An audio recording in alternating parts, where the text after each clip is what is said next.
am using this wig cap to make the wig, some needle and thread, and some T-pin to attach the cap on the model head. I secure the closure with the T-pins before I start sewing it.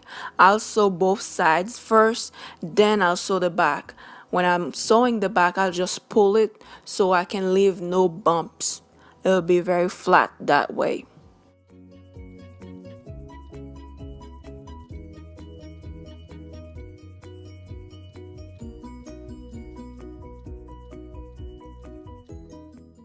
Now that I'm done with both sides, I'll just pull the closure back a little, then secure it with T-pins before I sew it down.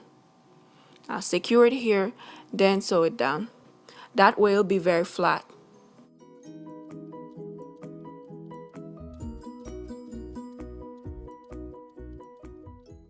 To minimize any potential shedding, I am not cutting the width of the first two bundles, and I'm also folding the hair in the back, fold it into two before I sew it down. So my first bundle will be folded into two. The first bundle, which is the 20 inches, I got 3 layers from it when I folded into two. 3 layers. And I only pierce the width when I first start, and then when I finish. When I first start sewing it, I'll pierce it to make it secure. Then when I finish, I pierce it again.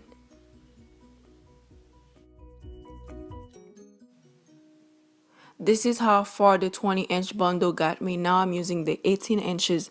I repeat the same process. Here I'm just cutting the lace because it's on the way. Those are the two bundles. I'll show you where my 16 inches is still hanging in there. I'm telling you, it's a lot of hair in those bundles. To avoid any bumps on top, I'm cutting the width of my 16-inch bundle. And I use only 3 layers. I know cutting the weft will cause the hair to shed, but at least it will be 3 layers of weft hair that will shed, not the entire wig. This is how much hair I had left. What I did, I cut one piece of it just to experiment, then take the rest and put it in the back. I also cut the lace up front and then cut the part where the lace closure was sewed on.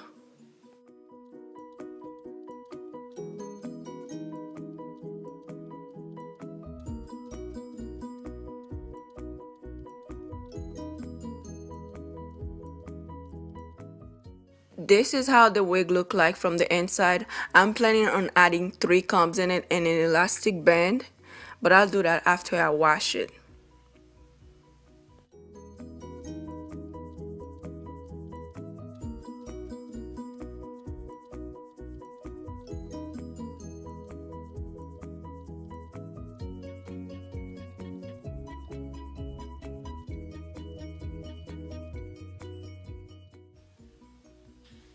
I'm using those 2 products to wash the wig. I make sure the wig is completely wet before I apply the shampoo, and all I did is running my fingers down and also check the water to see if the wig if the water is getting darker or if it's changing, if the color is changing. Apparently it didn't, so that's a good sign. And see, I'm checking right here, and the water didn't turn black or nothing like that. For the conditioner, I did the same thing. I just run my fingers down and then rinse the hair very well. Once I'm done, you'll see the amount of shedded hair to the left side of the sink. It's not a lot.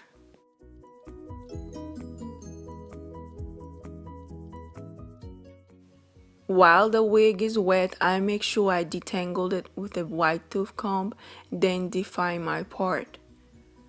It'll be easier for me, and I'm also letting it hair dry. I'm not blow drying this wig.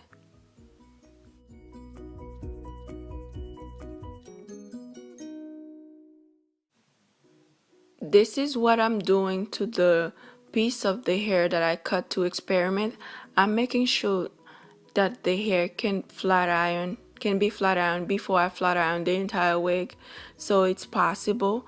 I'm also gonna wet this and find out if it's gonna turn out the same way the hair was previously.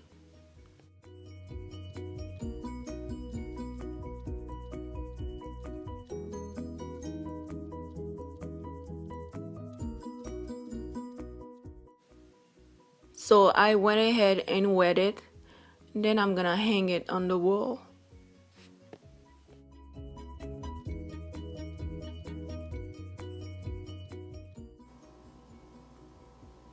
As you can see here, the curls are coming back a little by little, but I'll wait the next day and see how they look. Okay, this is the next day. The wig is dry, but still has a lot of moisture to it, which is great because I'm not wearing the wig dry anyway. My part is here already, and this is the result of the curls. I flat ironed the hair at 450 degrees, so it was very hot. As you can see, you get the curls back, but you do not get the same density. See right here how thick it is to the left and what I get to the right. So I flat ironed that hair at 450 degrees. It was flat, but it didn't come back the way it was previously.